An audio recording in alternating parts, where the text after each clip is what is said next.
அடுத்த செய்தியாக AI artificial intelligence submit 2026 அப்படிங்கிறது டெல்லியில் நடைபெற இருக்கிறது. பிப்ரவரி 16 20 வரை நடைபெற இருக்கிறது. 19, 20 பாரத பிரதமர் மோடி அவர்கள் பங்கேற்கிறாரு.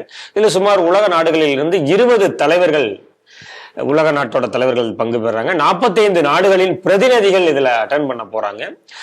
உலகமே வியக்கக்கூடியதாக இருக்கு. தில்லி விழா கோலம் பூண்டுள்ளது அப்படின்னு தான் சொல்லணும்.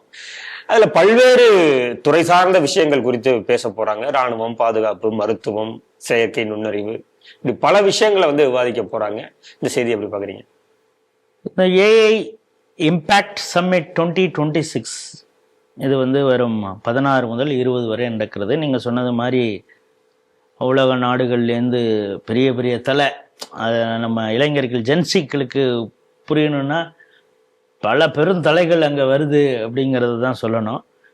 அதற்கு பிறகு திராவிடத்தால் மிக உச்சபட்ச பதவியிலே சென்றிருக்கக்கூடியவர் அப்படின்னு இங்கே இருக்கக்கூடிய திராவிட மாடல் பாராட்டக்கூடிய அண்ணன் சுந்தர் பிச்சை அவர்கள் கலந்து கொள்கிறார் அப்படிங்கிறது கூடுதல் சிறப்பு. அது மட்டும் இல்லை, ஓப்பன் ஏஐ சாம் ஆல்ட்மேன், அப்புறம் எவிடியா அப்படின்னா ஜேம்ஸ் வாங் அவர் கலந்துக்கிறாரு. அப்புறம் டீப் மைண்ட் டோரிஸ் அப்படிங்கிறவர், மைக்ரோசாஃப்ட் பிராட் ஸ்மித், இவங்கெல்லாம் கலந்து கொள்கிறார். இது மட்டும் இல்லாமல் அபுதாபி, கத்தாரு, இந்த இதில் இருக்கக்கூடிய அமீரகத்தில் இருக்கக்கூடிய பெருந்தலைகள் எல்லாம் கலந்துக்குது.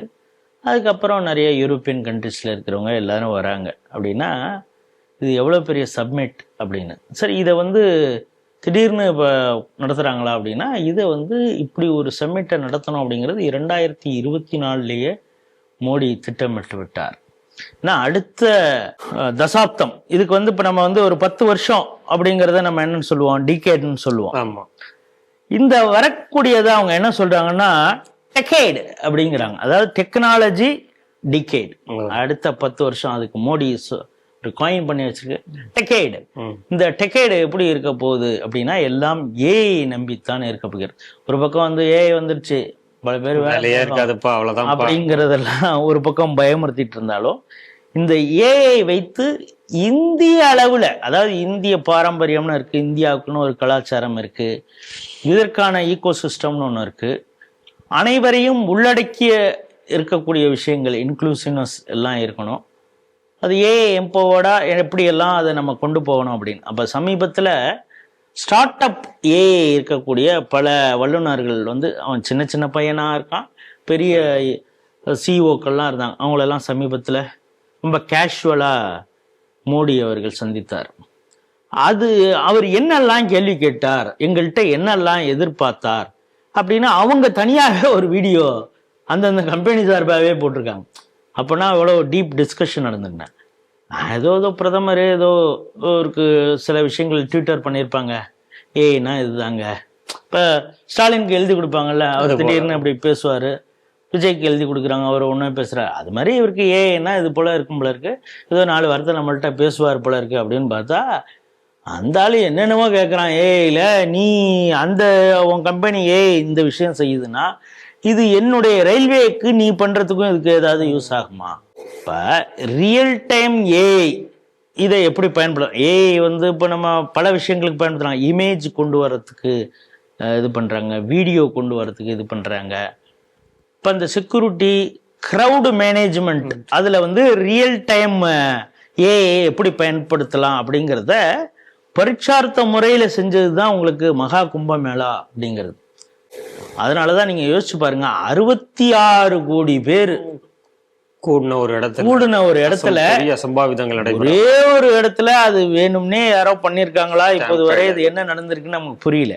அது ஏதோ ஒன்று நடந்து போச்சு. அதுவும் கொஞ்ச நேரத்தில் சரி பண்ணிட்டாங்க.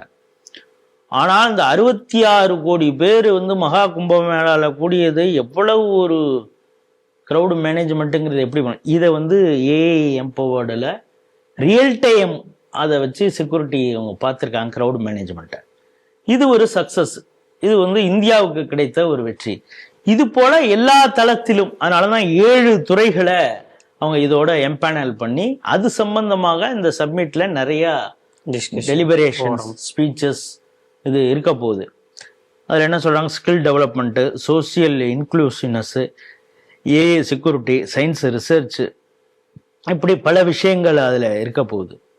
இப்போ இன்னொன்று என்ன சொல்கிறாங்கன்னா, இதில் என்னென்னலாம் இதுக்காக வந்து ஏதோ ஏஐ இன்னைக்கு இப்போ சொல்கிறாங்களே, இப்போ நாங்களும் ஹாக்கி நடத்த போகிறோம் அப்படின்னு தமிழகத்தில். ஏன்னா இவர் வந்து விளையாட்டுத்துறை அமைச்சராக ஆகிட்டாரு. நான் வந்ததுக்கு அப்புறம் பாருங்கள் எவ்வளோ டெவலப்மெண்ட். சும்மா ஒரு பேருக்கு கபடி நடத்த போகிறோம், ஹாக்கி நடத்த போகிறோம், டென்னிஸ் நடத்த போகிறோம் அப்படின்னு, கார் பந்தயம் நடத்த போகிறோம். அது யாருக்காக நடத்துனாங்கன்னு நமக்கு தெரியும், அதை விட்டுருங்க. இது மாதிரி ஏதோ ஒன்று நடத்திக்கிட்டு இருக்கிறோம் அப்படின்னு காட்டுறது இல்லை. இதன் மூலம் இந்தியாவுக்கு என்ன லாபம், அது மாதிரி என்ன செய்ய போகுது அப்படின்னா, இது ஏற்கனவே நான் சொன்னது மாதிரி 2024 10,300 கோடி ரூபாய் இதுக்காகவே ஒதுக்கியாச்சு ஏஐ டெவலப்மெண்ட்டுக்கு. அதில் என்ன சொல்கிறாங்கன்னா, அதில் வந்து 10,000 GPUs அப்படிங்கிறாங்க. அந்த வந்து டெவலப் பண்ணுறதுக்காகவே இதை வந்து ஒதுக்கியிருக்காங்க. அதை தான் வந்து ஏஐயில் நிறையா அதை யூஸ் பண்ண போகிறாங்க. அப்புறம் அஃபோர்டபுள் கம்ப்யூட்டிங் கொண்டு வரதுக்கான இன்ஃப்ராஸ்ட்ரக்சர் டெவலப்மெண்ட்டு. அதாவது என்னென்னா, பெர் ஹவர் 100 ரூபா செலவழிக்கக்கூடிய அளவில் அந்த ஜிபியு பவரை யூஸ் பண்ணுறது மாதிரியான ஒரு விஷயம் செய்வது. இப்போ எங்கே போனாலும் அவர் செமிகண்டக்டர்னு பேசிட்டு பார்க்குறோம். இதெல்லாம் வந்து ஏஐயோடைய இது இருக்குது. அதுக்கப்புறம் இண்டிஜினஸ் ஏ மாடல், நான் திரும்ப சொன்னேன்ல, இப்போ டீப் அது ஒவ்வொரு இடத்துல பண்ணுறாங்க, டீப் மைண்டுங்கிறாங்க, அப்புறம் ஓப்பன் ஏஐங்கிறாங்க. இது மாதிரி வெளிநாடுகளில் ஒரு ஏஐ ஒரு விஷயம் மாடல் இருந்தால் கூட, பாரத் ஜன் பாஷினி அப்படிங்கிற ஒரு ஏஐ மாடல் கண்டுபிடிச்சாங்க. அதுக்கப்புறம் சர்வம், ஹனுமான் அப்படின்னு ஏஐ.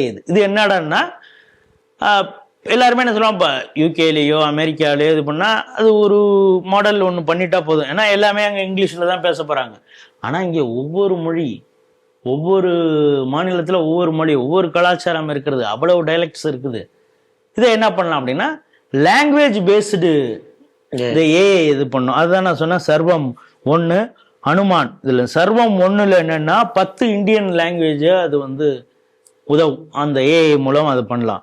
இந்த அனுமானுங்கிறது 35+ லாங்குவேஜஸ், இந்தியன் லாங்குவேஜஸ்க்கு அதை பயன்படுத்தக்கூடிய அளவுக்கு இது கொண்டு வந்திருக்காங்க. அப்புறம் இந்த குளோபல் ரேங்கிங்கில் என்ன சொல்கிறாங்கன்னா, ஏஐயில் நம்மளுடைய டேலண்ட்டுங்கிறது என்னன்னா 263% இருக்குது. இப்போ அதனால தான் ஏஐ வந்து இப்போ அதோடைய டேட்டா ஹப் வந்து இப்பொழுது விசாகப்பட்டினத்தில் வரப்போகுதுங்கிறாங்க. ஏன் எல்லாம் இந்த பக்கம் வருதுன்னா, அதனால தான் நாம் தைரியமாக மோடி இருந்தார். என்னென்னா, இந்த டாரிஃப்லாம் 50% ட்ரம்ப் போட்டப்ப அவர் ஏன் நம்பிக்கையோடு இருந்தாருன்னா, அந்த டேலண்ட் பூல் அது வந்து இந்தியாவில் தான் இருக்கு அப்படிங்கிறது மோடிக்கு தெரியும். நீ அங்கே ஏதாவது பண்ணினா உங்க ஊரில் இருக்கிற கம்பெனியே எங்கள் ஊருக்கு வந்துருண்டா, ஏன்னா எங்களுக்கு டேலண்டான ஆள் எல்லாம் இங்கே தான் இருக்கிறான், அதனால் அது நான் கவலைப்பட வேண்டாம் அப்படிங்கிறது. அதுக்கப்புறம் ஏஐ போவோட பப்ளிக் சர்வீசஸில் அதை எப்படிலாம் ஆதார், யூபிஐ, டிஜிலாக்கர் இதிலெல்லாம் எப்படி பயன்படுத்துறது, எல்லாமே எத்திக்கல் ஏஐ அதில் வந்து ரெகுலேஷன் அந்த இது கொண்டு வருது. இப்படி பல விஷயங்கள் இந்த அரசு இந்த சப்மிட்டு இது வந்து 2 ஆண்டுகளுக்கு முன்னாடி, அதாவது மோடி எப்படி அவருடைய இதை திட்டமிடுகிறாருங்கிறதுக்கு 2 வருடங்களுக்கு முன்னால இப்படி ஒரு சப்மிட் நடக்க போகுது.